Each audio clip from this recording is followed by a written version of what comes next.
Itago niyo na lang po ako sa pangalang Barbara. 34 anyos. Kasal sa aking mister na si Guillermo. Hindi niya po tunay na pangalan. Mayaman at isang negosyante. Aaminin ko po, hindi ko mahal ang aking napangasawa. Bukod sa malayo ang age gap namin nito, ay ipinagkasundo lang kami ng aking magulang. Wala kaming anak dahil ayokong magkaanak kami. Kaya lihim akong umiinom ng contraceptive para hindi niya ako mabuntis. Magsasampung taon na kaming kasala. Pero sa 10 taon na iyon, hindi ko man lang naramdaman na mahalin siya. Pero alam kong mahal na mahal niya ako ng sobra. Lahat ng luho ko ay nabibigay niya. Pero hindi rin pala sapat ang pera. Lalo na nang nakilala ko si Junie. Hindi niya tunay na pangalan. Binatang anak siya ng driver ko na nag-resign kasi matanda na. Noong una ayaw pang pumayag ng aking mister. Pero di kalaunan ay pumayag na rin to. Mas bata sa akin ng ilang taon to. Noong una ay driver lang talaga ang tingin ko sa kanya. Not until one night, biglang nagbago ang tingin ko sa kanya. Lalo na nang masilayan ko ang lahat sa kanya. Gabi na iyon, at hindi ako sanay matulog nang walang katabi. Nasa business venture ang aking asawa sa ibang bansa at hindi naman ako sumama sa kanya dahil walang maiiwan sa business naming furniture. Taga Santa Maria, Bulacan kami at nakasanayan ko na rin talaga ang pagmamanage ng negosyo namin. Graduate din naman kasi ako ng BSBA. Asawa ko na ang nagpaaral sa akin. Maaga kaming kinasal nito. Alam mo yung pakiramdam na hindi ka man lang naging malaya.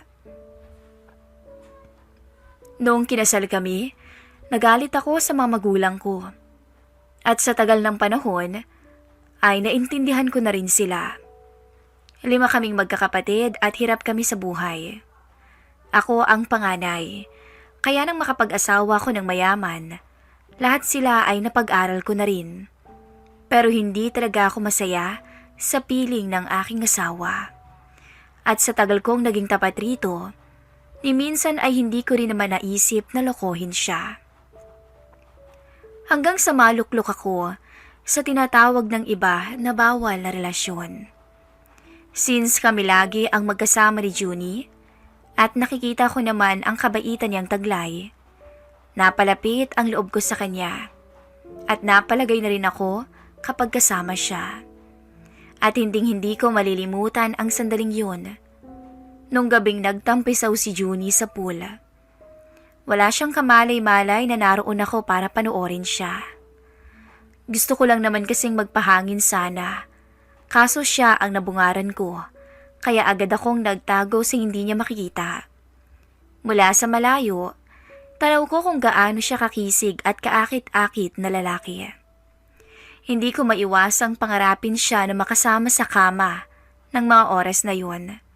At lalo pa akong nawala sa katinuan nang umahon ito at humarap sa akin. Hindi ko alam kung nakikita ba niya ako, pero nagulat na lang ako sa sinabi niya. "Nakita na kita, madam. Gusto mong samahan mo ako dito?" Wika niya. At mula sa kinakataguan ko, ay lumabas na rin ako habang nakayuko. Hiyang-hiya ako na malaman nitong nakamasid ako sa kanya. Lumapit siya sa akin at maingat niyang kinalas ang lahat ng suot ko. Namangha pa nga siya nang tuluyang bumagsak isa-isa ang mga suot ko sa sahig. Siguro nga kasi wala pa kaming anak ng aking asawa, kaya halos walang nagbago sa aking figura. Simula nung dalaga pa ako. Hindi ko rin napapabayaan ang skincare ko at ang kutis ko. Masyado kasing sosyal ang mga kaibigan ng aking mister, kaya maging ang mga asawa ng mga ito ay mga sosyal rin. Ang kaibahan lang namin ay may mga anak na sila at kami ay wala pa. Hindi naman nagtatanong ang aking asawa kung bakit wala kaming anak. Abala rin naman siya sa mga negosyo, kaya nasanay na rin to na kaming dalawa lang. At hindi ko alam kung bakit ako pumayag na sabayan siyang magtampisaw sa pool. Hanggang sa mapansin ko na lang ang isang haplos na dumapo sa aking balat na naging dahilan ng aking pagkakasala. Ako mismo ang unang humalik sa driver hanggang sa may nangyari na nga sa amin sa mismong pool pa. Hindi man lang ako natakot na may makahuli sa aming dalawa, gayong tulog ang lahat ng kasama namin sa bahay. Maliban sa guard na nasa malayo naman mula sa pool. Halos nakalimot ako sa realidad ng aking buhay nang sandaling kayakap ko si Junie sa pool habang abala sa isa't isa na para bang kami ang tunay na mag-asawa. Natigil lang kami sa nakaw na sandali nang mapansing masyado na kaming nagtagal sa lugar na iyon. Isa pa'y kailangan ko na rin bumalik ng kwarto ko at baka may makahuli pa sa amin. Simula noon, hindi ko iniwasan si Junie kahit na nandyan ang aking asawa. Nagdadahilan ako na may pupuntahan akong events kaya kasama ko ang driver ko. At walang kamalay-malay ang aking mister na magkasama lang kami nito. Nagpupunta sa mga hotel na malayo sa Bulacan, sa mga parting Maynila para sigurado kaming walang makakakita sa amin. Naging ganoon ang setup ng relasyon namin ng aking driver. Kung minsan nga ay nananawa na ako sa asawa ko dahil wala naman siyang ibang alam gawin. Medyo may edad na kasi siya at hindi na nga rin ako pinapansin sa kama. Hindi kagaya nung bagong kasal pa lang kami. Pakiramdam ko, nanlalamig na rin to sa akin. Hindi ako nagtatanong at wala naman akong pakialam dahil masaya naman ako dahil may ibang lalaking tumutugon ng kakulangan ng aking asawa. Hindi ko lang naman maiwan-iwan ito ng dahil sa pera. Pero may savings naman ako. Kung minsan nga, sumagi na sa isip ko na iwan na lamang ito at kami na lang ni Junie ang magsama. Pero hindi pala talaga maiiwasan ng karma at walang lihim na hindi nabubunyag. Lalo na nung mabuntis ako ni Junie. Umabot kasi ng 5 taon ang namagitan sa amin. Nang malaman ng asawa ko ang totoo, buong akala niya ay anak namin ang bata. Pero hindi kaya ng konsensya ko na ipaako sa asawa ko ang bata. Kaya naman kinausap ko si Junie ng masinsinan. Sinabi ko sa kanya na magtanan na kami, pero umayaw siya. Kita ko sa mga mata niya ang pag-ayaw, kaya pinilit ko siyang mapaamin. At sa araw na iyon, sinabi niya sa akin ang lahat-lahat. Halos gumuho ang buong mundo ko nang malaman kong pamilyado na ito at may anak na rin. At lahat ng binibigay ko sa kanya ay napupunta sa pamilya niya. Sobrang sakit, pero wala akong magawa. Gusto ko siyang murahin at saktan hanggang sa mawala ang sakit na aking nararamdaman. Pero hindi ko siya masisisi. Kasi ako naman ang unang gumawa ng kalokohan. Umuwi ako ng bahay ng lugmok, pero hindi ko pinahalata sa aking asawa. Kung nasaktan ako sa paghiwalay namin ni Junie, mas masakit pala ang sampal ng aking asawa. Wala akong kamalay-malay na alam pala niya ang relasyon namin. Natahimik lang siya at alam niya ring nainom ako ng pills. Hindi ko na alam ang gagawin ko ng mga sandaling yun. Galit na galit sa akin ang aking mister. Halos isumpa na niya nga ako at sa pagtatalo naming dalawa, ay inatake ito sa puso. Nadala naman agad namin siya sa ospital ng mga kasambahay. 1 linggong nakaratay ang aking asawa sa ospital. Labis-labis ang pagsisisi ko sa aking sarili. Hindi sana mangyayari ang lahat ng to kung hindi ako pumatol kay Junie. Pero huli na at hindi ko na mababawi pa ang mga kasalanang nagawa ko sa aking asawa. Nagka-mild stroke ito at inalagaan ko siya. Pero ramdam ko ang galit niya sa akin araw-araw. Kahit ganoon pa man, ay hindi ako tumigil na suyuin siya.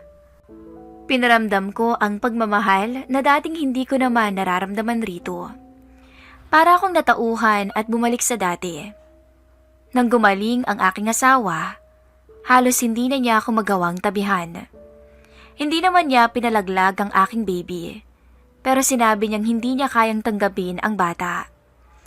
Hindi ko na alam kung anong gagawin ko, kung saan ko dadalhin ang aking anak. Magpipitong buwan na ang nakakalipas at 2 buwan na lang ay manganganak na ako sa anak namin ni Junie. Hinintay ko rin si Junie kung magpaparamdam pa ba siya sa akin o hindi na. Lumipas ang 2 buwan at manganganak na ako. Wala kang aking asawa at hindi ko alam kung nasaan nga ba siya. Ano bang aasahan ko sa kanya? Gayong hindi naman niya anak ang batang dinadala ko. Nanganak akong mag-isa. Tanging ang kasambahay lang ang aking kasama sa ospital. 1 linggo akong nasa ospital dahil nagkaroon ng komplikasyon ang aking baby dahil sa stress na aking nararamdaman. Nasa incubator ito dahil mahina ang baga. Mas lalo akong nahirapan sa nangyari sa buhay ko. Kung may dobleng karma na tinatawag, sa akin ay triple pa. Hindi ako pwedeng magreklamo dahil kasalanan ko naman ang lahat. Umuwi ako ng bahay, pero naiwan sa ospital ang aking baby. Araw-araw akong nagmamakaawa sa aking mister. Natanggapin niya ang aking anak pero ayaw nito. Ganun pa man, hindi niya gusto na maghiwalay kaming dalawa. Bawat araw nilalamon ako ng sakit, lungkot sa pinagdadaanan ko. Umaabot na sa punto na nakaranas ako ng anxiety. Na normal lang naman raw sa mga kapapanganak lamang na kagaya ko. Pero tuloy pa rin ang aking buhay. Nang makalabas ang aking baby, napilitan akong ipaalaga siya sa aking kaibigan. Wala akong magawa dahil hindi naman siya pwede sa mga magulang ko at may edad na rin ang mga ito. At isa pa, nalaman nila ang kagagahang nagawa ko. Simula noon, araw-araw akong pinapatay sa pangungulila sa aking anak. Hanggang sa kinausap ko ulit ang aking asawa. Pero isang sampal ulit ang tinamo ko. Sinabi ko na sa'yo na hindi ko kayang tanggapin ang anak mo sa kalandian mo. Kalit na bulyaw nito pagkatapos akong pagbuhatan ng kanyang kamay. Tiniis ko ang lahat-lahat ng pasakit na pinaparamdam niya sa akin. Ang hindi ko lang kinaya ay nang mag-uwi siya ng babae sa mismong pamamahay namin. At naririnig ko pa ang mga pinaggagawa nila. Halos mapuno ako ng galit ng araw na yon. Gusto ko silang suguri na 2 sa guest room, pero hindi ko magawa. Bakit? Alam ko naman na sinasadya niya yun para makabawi siya. At ngayon, alam ko na ang nararamdaman niya noong nagloko ko. Tiniis ko ang gabi-gabi na iba-iba ang inuuwi niyang babae sa bahay. Hindi ako nagreklamo at never na rin niya akong tinabihan pa sa kama. Sinabi niyang nandidiri siya sa akin. Nag-stay na lang ako alang-alang sa kasal namin at pinanghawakan ko ang pagmamahal niya na nawala na sa paglipas ng panahon. Ayokong sukuan ang aking asawa. Kasi ngayon, mahal ko na rin siya. Totoo pala kapag nawala sa'yo ang tao, doon mo lang marirealize na mahal mo rin pala talaga siya. Kaso in my case ay huli na. 1 linggo ang nakalipas. Tahimik ang gabi. Wala na akong naririnig na ingay mula sa mga babae ng mister ko. Nag-uusap pa rin naman kami ng aking asawa at sabay kumakain sa umagahan, pero hanggang doon na lang. Sa tanghali kasi, busy ito sa negosyo niya, habang ako naman ay dumadalaw araw-araw sa aking baby. Naging ganoon ang daily routine ko. Hindi na ako umasa na matatanggap ng aking asawa ang aking anak na bunga ng kataksilan ko sa kanya.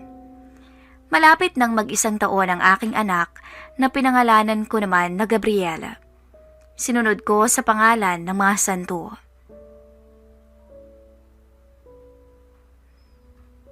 Kahit naman bunga siya ng aking kataksilan, para sa akin, isang anghel ang aking anak. Kinaumagahan, Nagulat na lamang ako sa tanong ng aking mister. Kasalukuyan kami nung nag-aalmusal. Nag-isang taon na ba ang anak mo, Barbara? Tanong niya. Napalingon ako sa kanya kasi first time siyang nagtanong sa akin tungkol sa bata. Hindi pa, pero next week na. Sagot ko at hindi na ako nagtanong pa ulit. Saan mo balak ganapin ang birthday nito? Tanong niya. Medyo nahiwagaan ako sa tanong ng aking mister, pero sumagot pa rin ako at baka magbago ang mood niya. Wala lang. Ipapasyal ko lang siya. Tipid na sagot ko. Yun lang? Wala ka bang balak na mag-celebrate siya? Ano na lang ang sasabihin sa akin ng mga business partner ko? Tinipid ko ang bata. Wika nito. Hayaan mo na. Ayos lang naman sa akin. At isa pa hindi mo naman siya anak. At bunga ng Hindi na niya pinatapos ang sasabihin ko. At pinatahimik niya ako. Nang halik niya ng ilang segundo. Hindi ko alam ang mararamdaman ko ng mga oras na yon. Pero para akong kinilig sa ginawa ng aking asawa. Bueno, pinapunta ko ng birthday coordinator ng anak natin. Ikaw nang bahalang kumausap sa kanya. Hindi ko siya pinatapos sa pagsasalita. Ako naman mismo ang humalik sa kanya, sa labis kong saya. Unang beses ko kasing narinig sa kanya ang salitang anak natin. Naiiyak ako sa sobrang saya ng mga oras na yon. Talaga? Totoo ba? Ibig sabihin, tanggap mo na siya? Tanong ko. Narealize ko kasi na wala namang mangyayari kung mag-aaway pa tayong dalawa. Parehas naman rin tayong nagkasala na. At nagpapasalamat ako na kahit gumanti ako at sinaktan kita ay nag-stay ka pa rin sa akin, sa buhay ko. May sorpresa ako sa'yo, ani nito. Nagulat ako nang tumayo siya at nagtungo sa bakanting kwarto. Nagtataka nga ako kung bakit nagpagawa siya ng kwarto sa ibaba. Hindi naman ako nag-usisa pa. At mula roon, lumabas ang kaibigan ko kasamang anak kong si Gabriel na nagpa-practice na ring maglakad. Napatayo ako at napaluhod nang yakapin ang aking anak. Mas napaluha ako nang yumakap ang aking asawa sa amin at binuhat niya ang bata.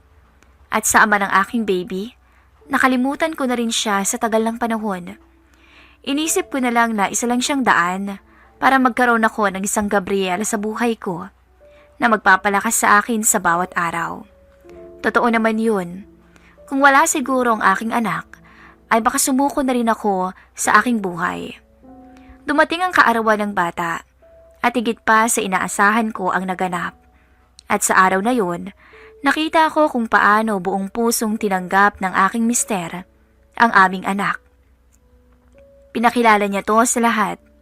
At kahit alam ko na may mga tanong sila tungkol sa bata, sinabi na lang ng mister ko na mas gusto niyang ilihim ang baby namin dahil uso ang kidnapan. Dinaan na lang niya sa biro ang lahat-lahat. Masaya ang aking pakiramdam. Wala na yata akong mahihiling pa. Pagkatapos ng nangyari sa aming buhay mag-asawa, heto't nanatili pa rin kaming matatag sa bawat isa. Parehas man kaming nadapa, ang mahalaga ay natuto kaming bumangon at tanggapin ang kamalian ng bawat isa. At higit sa lahat, ay natutong magpatawad. Sa ngayon po ay masaya ko sa piling ng aking anak at ang aking asawa na mahal ko. Tunay nga ang kasabihan na ang pinag-isa ng Panginoon ay walang sino man ang makakapaghiwalay. Hanggang dito na lamang po ang kwento ng aking buhay at maraming salamat po sa pakikinig. Nagmamahal, Barbara.